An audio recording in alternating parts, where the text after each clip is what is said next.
Assalamualaikum warahmatullahi wabarakatuh. Saya Gunartin dari Program Studi Pendidikan Ekonomi Universitas Pamulang akan menemani Anda sekalian dalam mempelajari materi pada mata kuliah Koperasi dan UMKM. Materi ini akan disajikan selama 30 menit ke depan, jadi jangan sampai dilewatkan. Pada pertemuan kali ini, materi utama yang akan kita pelajari adalah permodalan koperasi dan perhitungan SHU.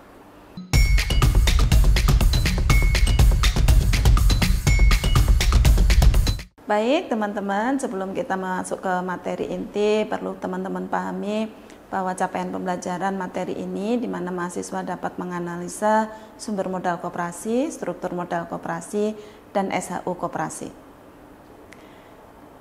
Sebelum masuk ke pembahasan, kita perlu mereview pertemuan yang minggu lalu, itu tentang konsep dasar koperasi. Di mana koperasi itu bentuk organisasi ekonomi yang didirikan oleh sekelompok orang untuk tujuan bersama. Koperasi dijalankan berdasarkan prinsip kerjasama, partisipasi, dan pemberdayaan anggota, bukan semata-mata bertujuan mencari keuntungan. Koperasi juga merupakan alternatif untuk membantu anggotanya mencapai tujuan bersama, meningkatkan kesejahteraan, dan memajukan komunitas lokal.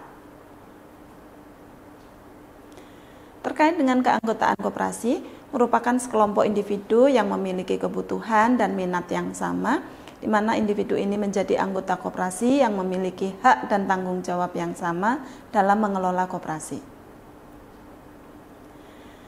Tujuan bersama, koperasi memiliki tujuan memenuhi kebutuhan dan kepentingan bersama para anggotanya. Tujuannya antara lain yaitu memperoleh akses terhadap produk, layanan dengan harga yang lebih terjangkau, meningkatkan pendapatan, dan meningkatkan kualitas hidup anggota. Sementara partisipasi aktif anggota itu juga sangat penting, di mana anggota diharapkan terlibat dalam pengambilan keputusan, pelaksanaan program, dan pengelolaan operasional koperasi. Pemberdayaan koperasi mendorong pemberdayaan anggotanya dengan memberikan kesempatan untuk mengambil peran aktif dalam mengelola koperasi dan mempengaruhi kebijakan yang berdampak pada kehidupan anggota. Sementara pembagian keuntungan yang dihasilkan koperasi secara berkala dibagikan kepada anggota sesuai dengan tingkat partisipasinya dalam koperasi. Pembagian ini dapat berupa dividen, diskon atau jasa yang lebih murah. Koperasi juga dapat menciptakan nilai sosial, di mana selain aspek ekonomi, koperasi juga mempunyai peran sosial dalam meningkatkan solidaritas dan kesejahteraan anggota serta masyarakat sekitar. Itu review pertemuan minggu kemarin. Nah, sekarang kita masuk ke pemateri inti, yaitu modal koperasi. Baik, untuk pembahasan inti, kita ada 3 agenda, yaitu sumber modal, struktur modal, dan perhitungan SHU yang akan kita bahas berikut. Sumber modal koperasi.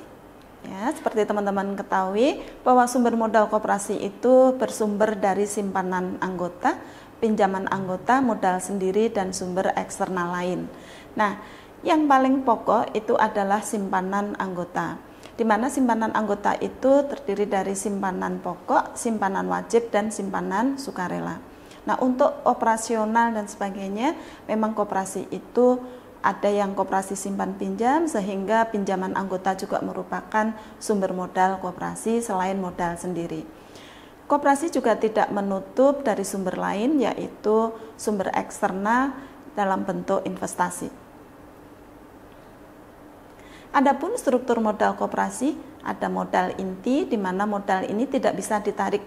Seperti simpanan pokok tadi, itu tidak bisa ditarik. Ada lagi yaitu modal anggota dalam bentuk simpanan dan sumber lain yang tadi sudah kita bahas, yaitu terkait dengan pihak ketiga investasi. Nah, sebagai bahan diskusi silahkan didiskusikan bagaimana struktur modal ini mempengaruhi stabilitas koperasi. Kita lanjut ya untuk perhitungan SHU koperasi, di mana SHU itu adalah sisa hasil usaha yang tentunya memberikan manfaat bagi anggotanya, baik manfaat langsung ataupun manfaat tidak langsung. Manfaat langsung diantaranya yaitu pembagian langsung sisa hasil usaha yang tentu bisa dirasakan manfaatnya oleh anggota. Juga untuk meningkatkan partisipasi anggota. Sementara manfaat tidak langsung yaitu untuk menjalin solidaritas. Juga untuk meningkatkan status sosial serta memperluas jaringan. Adapun fungsi dari SHU, selain memberikan manfaat bagi anggota dalam bentuk pembagian SHU, SHU ini juga merupakan cadangan koperasi ya, untuk pengembangan, untuk investasi dan sebagainya. Ini merupakan fungsi lain daripada SHU. Contoh perhitungan SHU, tapi ini bukan standar baku. Jadi tergantung hasil rapat anggota bagaimana perhitungan SHU. Ini sebagai contoh saja, misalnya 45% SHU itu dialokasikan untuk jasa peminjam karena memang memberikan kontribusi dari bunga yang dibebankan peminjam.